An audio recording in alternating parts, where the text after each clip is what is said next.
और लंच और डिनर मुख्यमंत्री जी के साथ हम किए होंगे, कोई किया होगा? समय और काल होता है। रिश्ते तो हैं और रिश्ते रहेंगे, और मैं तो बिल्कुल, मैं हमेशा ही कामना करता हूं कि नीतीश बाबू हमेशा स्वस्थ रह करके बिहार की सेवा करते हैं। तो हमेशा कहता हूं हमारे संबंध 1-2 दिन के नहीं हैं। हमारे साथ इस वक्त मौजूद हैं बात करने के लिए बीजेपी के वरिष्ठ नेता आरसीपी सिंह, और नीतीश कुमार के बड़े करीबी भी रहे एक वक्त में, लेकिन अब खबर आ रही है कि आरसीपी सिंह जल्द ही बीजेपी का दामन छोड़ सकते हैं और कुछ नया करने वाले हैं अगले साल बिहार विधानसभा चुनाव को देखते हुए। हमारे साथ बात करने के लिए मौजूद है आरसीपी सिंह जी। आरसीपी सिंह साहब, ये बताइए, बीजेपी में आप 2022 में शामिल हुए थे, अचानक ऐसा क्या हुआ है? 1-1.5 साल में मोह भंग हो गया है, नई पार्टी बनाने की चर्चा चल रही है। आप देखिए, कोई मोह भंग होने की बात नहीं है, लेकिन आपने ठीक ही कहा कि मैं कई वर्षों तक जेडीयू में रहा, उसमें अध्यक्ष भी रहा, उसके पहले सरकारी सेवा में जानते हैं, और मेरे साथ बीजेपी में बहुत सारे साथी सम्मिलित हुए थे। बीजेपी का अपना एक संगठन है, देश की सबसे बड़ी पार्टी है, उनके यहाँ बहुत तरह के और संगठन हैं। हम लोग तो बिल्कुल नए, इतने अनुभव के बाद हम लोग नए वहाँ पर आए हैं।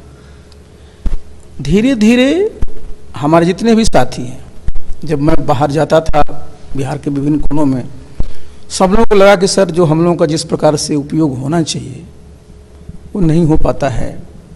और वैसे भी मैं देखता था कि चाहे किसी पार्टी का कार्यकर्ता हो, चाहे जितने पार्टी का आप नाम लीजिए, सामान्यतया कार्यकर्ताओं में बड़ी उदासी है। सब बहुत ही, चूंकि एक होता नहीं कि उनमें कोई उत्साह नहीं है। चुनाव के समय में लोग पूछते हैं, उसके बाद कोई पूछता नहीं है।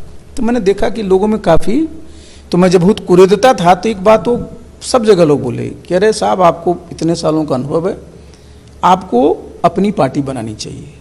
मैं सुन रहा था, घूम रहा था। इसके बाद मैंने इस पर विचार विमर्श किया, और हमारे जितने भी साथी हैं, 3 दिनों का सबको यहाँ पर जो इम्पोर्टेंट लोग थे उनको भी बुलाया। सब लोगों की एक ही राय आई कि भाई हम लोग सब लोग काम करने वाले लोग हैं, और बैठे रहने से तो कुछ होगा नहीं, और सब पार्टी का अपना अपना काम करने का अपना एक तरीका होता है। तो ऐसे में हम लोगों को अपना एक नया दल बनाना चाहिए, और नया दल बना करके आगे काम करना चाहिए। तो क्या आरसीपी सिंह भी अपने आप को बीजेपी में अनफिट पा रहे थे इतने कुछ महीनों में? जब नहीं, अनफिट की बात नहीं है। मैंने बताया ना कि देखिए, हमारा एक अपना बैकग्राउंड रहा है, और उस पार्टी का अपना एक, उनका अपना एक है, उसमें कोई अनफिट की बात नहीं है। हमारे उस पार्टी के जितने वरीय नेता हैं, सबसे पर्सनल वर्षों संबंध है, मधुर संबंध है, और रहेंगे भी। लेकिन मैंने जो एक देखा कि मैं सिर्फ अकेले नहीं हूं ना, मेरे साथ बिहार के कोने कोने से और भी सारे लोग, उनको लगता है कि आपको कुछ करना चाहिए नया। यानी आरसीपी सिंह के पास जो एक और संगठन चलाने का जो तजुर्बा रहा है, उसका वहां पे उपयोग नहीं आप कर पा रहे। देखिए, ये नहीं, वो उसको दूसरे हिसाब से कहिए। मैंने नेतृत्व को भी 1-2 बार, कई बार मैंने कहा था, और मैंने अच्छे उसमें, और वो भी हमारी बात को समझते रहे हैं कि भाई मेरा जो अनुभव है संगठन चलाने का, तो उसका अगर आप बढ़िया से वो लीजिएगा तो आपको भी फायदा होगा, और स्वाभाविक है बिहार को भी फायदा। लेकिन हर एक संगठन की अपनी अपनी काम करने की शैली होती है, अपने अपने काम करने का एक सबका लिमिटेशन होता है, उसको मैं अप्रिशिएट करता हूँ। तो भाई मैंने बताया ना कि मैं सिर्फ अकेला रहा तो कोई बात नहीं है, आप पड़े रहिए, कोई बात नहीं है। लेकिन जब इतने लोग हैं साहब, अब जब देखिए तो सब बिल्कुल उदास है, मुंह लटका हुआ है कि सर क्या किया जाए। तो फिर मैंने कहा कि नहीं, देखिए, जब इतने लोग राजनीति में आए हुए हैं, मजबूत साथी हैं, वर्षों का अनुभव है, 30-30 साल का सबका अनुभव है, तो वैसे ही छोड़ देने से तो नुकसान होता है ना।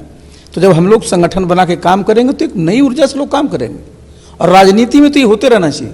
तो जाहिर सी बात है, आपके पास जितना तजुर्बा रहा है संगठन चलाने का, उसका फायदा वहां पे नहीं हो पा रहा था। तो आपको लगता है कि right man at the wrong place वाली मामला हो गया ये? नहीं, right man at the wrong place नहीं।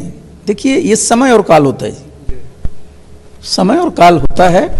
और मैंने बताया ना कि मुझे कहीं से किसी के प्रति कोई शिकायत नहीं, लेकिन हम तो उसको दूसरे हिसाब से देखते हैं ना कि भाई सबकी जो ताकत है, आगे जो संभावनाएं हैं, उसको मद्देनजर लेकर करके पूरे बिहार के परिप्रेक्ष्य में अगर हम ये निर्णय लेंगे तो हमारे जितने साथी हैं और जितने हमारे लोग समर्थक हैं, जितने हमारे शुभचिंतक हैं और जन सामान्य भी जो जुड़े हुए हैं, उनको अच्छा लगेगा।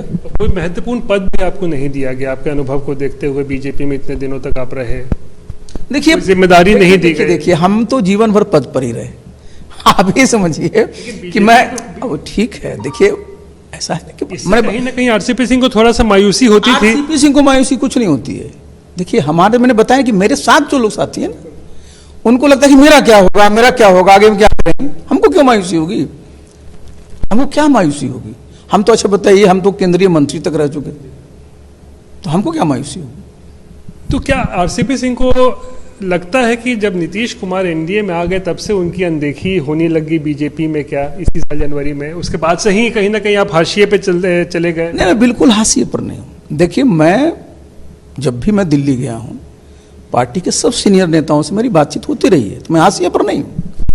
लेकिन मैंने बताया ना कि भाई देखिए, भाई उनकी भी समस्याओं को मैं समझता था, लेकिन हमको तो ज्यादा ध्यान देना है जो सब लोग हैं, इतने लोग हैं, अगर हम उसका ख्याल नहीं करें तो राजनीति में बैठा तो रहेगा नहीं, कहीं का कहीं चला जाएगा सब लोग। तो ये तो हमको देखना पड़ता है कि जो हमारे साथ जुड़े हैं, जिनको हमने वर्षों से हमारे साथ काम करने में प्रशिक्षित हुए हैं, साथ रहेंगे तो ताकत रहेगी उनकी भी, हमारी। परसेप्शन तो यही आता है ना आरसीपी सिंह जी कि नीतीश कुमार जब अलग हो गए तो आरसीपी सिंह की जरूरत थी, तो बीजेपी ने आरसीपी सिंह को साथ ले लिया। अब नीतीश कुमार आ गए तो आरसीपी सिंह किसी काम के नहीं रहे। देखिए वो परसेप्शन है, फैक्ट वो नहीं है। परसेप्शन है, लेकिन आपको लगता है लोगों में तो परसेप्शन होगा ही, लेकिन वो फैक्ट नहीं है। फैक्ट नहीं है वो।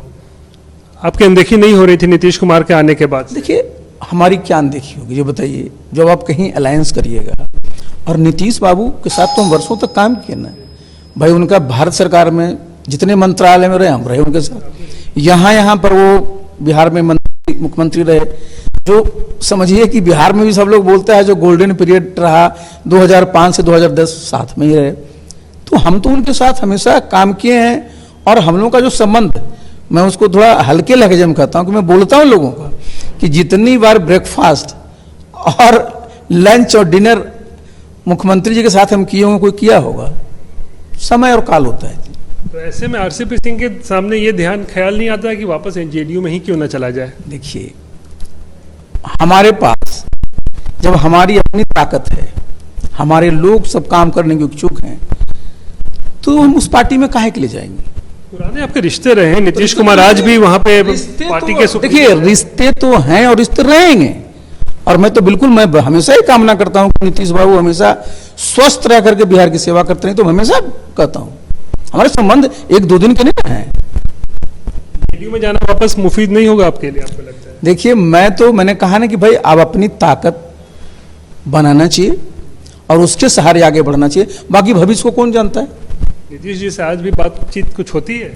नीतीश बाबू से हमारी लास्ट बातचीत जो है, अगर एग्जैक्ट डेट पूछेगा तो 27 मई 2022 को, उसके बाद हमारी कभी बात नहीं हुई, न कभी कोई भेंट हुई है। कोई अप्रोचमेंट की कोई हमारे से किसी ने संपर्क नहीं किया है। आप भी नहीं चाहते हैं कि? चाहने की क्या बात है, वो अपने काम में व्यस्त रहते हैं, हम अपने काम में व्यस्त रहते हैं। नीतीश कुमार जो है उसमें, उसको बनाने में आरसीपी सिंह का बहुत बड़ी भूमिका रही है। आरसीपी सिंह, देखिए नीतीश बाबू को बनाने में हमारी क्या भूमिका रहेगी, हम तो उनके सहयोगी रहे हैं, बाकी तो उनमें खुद इतनी टैलेंट रहा, इतना उनका अपना अनुभव रहा, उन्होंने काम किया रहे, हम तो एक सहयोगी के रूप में रहे उनके साथ। चलिए, तो अब आगे क्या करने वाले हैं, क्या करेंगे आप? मैंने बताया ना, ये संगठन तो बीजेपी का, तो हम जब मेंबर बने थे 2022 में, तो अभी तो रिन्यूअल चल रहा था, हम तो रिन्यूअल तो कराया नहीं है, हम तो रिन्यूअल तो कराया नहीं। मान के चलेंगे बीजेपी आपने छोड़ ही दिया, तो रिन्यूअल तो हमने कराया ही नहीं, तो उसका माने आप समझ सकते हैं। क्या आप नई पार्टी बनाएंगे? वो तो मैंने बता ही दिया कि नई पार्टी बनाने के बारे में हम लोगों ने विचार तो किया ही है, उस पर हम लोग काम शुरू कर दिए। बहुत जल्दी ऐलान भी आप लोगों को बुला करके आपको बता देंगे। कुछ पार्टी वार्टी का नाम भी सोच, वो उस समय अभी चल रहा है विचार विमर्श उस पर। जल्दी मतलब इसी साल के अंदर में हो ही जाएगा लगता है? महीने के अंदर हो सकता है, हो जाए। अक्टूबर चल रहा है, 1-2 महीने के अंदर हो जाएगा, बिल्कुल हो जाएगा। क्या पार्टी चुनाव भी लड़ेगी अगले साल, कोई बड़ा चुनाव है? ये देखिए, ये जब पार्टी का गठन हो जाएगा उसके बाद हम तो दौरे पर जाते ही हैं, फिर जाएंगे, देखेंगे कि हमारे कहाँ कहाँ साथी हैं, कहाँ कहाँ मजबूत साथी हैं, उनको चुनाव लड़ने की इच्छा है, किस प्रकार का माहौल बन रहा है, क्या समीकरण सब बन रहा है, उसके मद्देनजर में चुनाव लड़ने के लिए चुनाव नहीं लड़ना है, लेकिन सब परिस्थिति को नजर में रख करके उस समय सीटों पर उस समय उचित निर्णय लिया जाएगा। सीटों पर लड़ सकते, स्वाभाविक है, जैसा उस समय आएगा देखा जाएगा। अच्छा, एक आखिरी सवाल, तो ये आरसीपी सिंह जो पार्टी बनाएंगे किस धड़े में वो रहेगा? क्या वो एनडीए के धड़े पे या आइडियोलॉजी पे चलेगा या महागठबंधन की तारीख में सबसे पहले तो हमारा लक्ष्य होगा कि हम अपनी ताकत मजबूत करें। जब हमारी ताकत मजबूत होगी तभी न कोई आपको पूछेगा, तभी ना आप सोचेंगे कि आपको क्या करना है। पहले तो अपना है कि हमको अपनी ताकत बना लेनी है। विचारधारा के एनडीए के साथ ही जैसी रहेगी बीजेपी? देखिए अभी जो है, अभी हमको तो सिर्फ और सिर्फ अपना पहले हम लोग को संगठन को देखना है, उसके बाद हम लोग देखेंगे। ताकत होगी तब उसके बाद देखा जाए। स्वाभाविक है। चलिए, बात करने के लिए बहुत शुक्रिया। बहुत बहुत धन्यवाद आपका। तो ये थे आरसीपी सिंह, एक वक्त में अब बीजेपी के वरिष्ठ नेता थे, लेकिन अब कहते हैं कि रिन्यूअल नहीं कराया है, तो यानी कि बीजेपी उन्होंने छोड़ दिया है। बहुत जल्द अब बिहार में अपनी एक नई पार्टी का गठन करने जा रहे हैं और संभावना इस बात की है कि अगले साल बिहार में होने वाले विधानसभा चुनाव में चुनाव भी लड़ सकते हैं। कैमरा पर्सन उदय कुमार के साथ रोहित।